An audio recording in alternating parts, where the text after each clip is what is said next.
professor does not agree with my assessment, but I will try it again now with Alan Dershowitz, Harvard Law professor emeritus. And look, of course, this is almost a moot point that there should be autonomy on university campuses, and they shouldn't just bow to political pressure. The problem is, that's exactly how this all started, professors, that they decided to play politics on campus about what they like to hear and what they don't like to hear.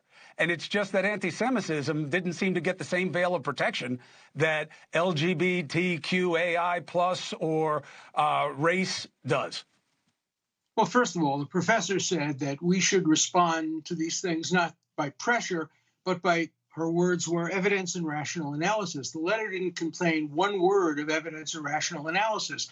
There have been hundreds of pages of criticism directed not only at President Gay's statement, but about Harvard's entire policy of having emphasis on race. And this letter doesn't say a word. It doesn't try to answer. It doesn't try to debate. It just said, don't listen to a word that rich alumni or the government say. No, listen to what they say. They're part of the university structure. Alumni are part of the university structure.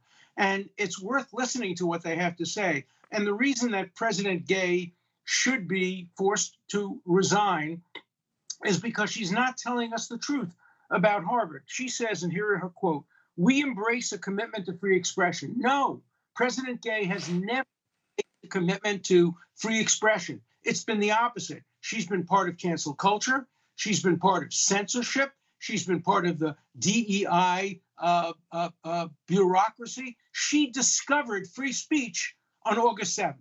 The only time in her career she has ever talked about free speech is when the free speech was to engage in genocide against the Jews. You know, it's interesting. The president of the University of Pennsylvania, who probably shouldn't have been fired because she has a long history of commitment to free speech. And what she said on that day, although it was insensitive, was consistent with her long policies.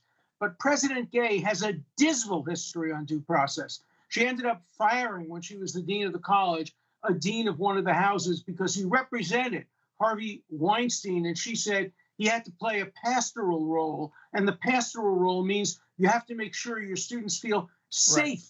By that standard, she should be fired. She did not make the Jewish students feel safe. She has a pastoral role to play. So the reason for firing her is her double standard, her failure to understand that you have to have equal application of the standards. She had such a simple answer to give to the question. The simple answer was, under Harvard's long policies that have been in existence for years, of course, calling for genocide against the Jews is a removable offense.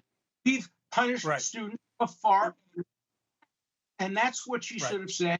That's not what she's doing, and she must be fired or resign from the university and the future of American higher education. Hey, thank you for watching. Please go to newsnationnow.com, newsnationnow.com, and you can find NewsNation on your television provider. And don't forget to click the red subscribe button down below. Then you will get more of NewsNation's fact-driven coverage.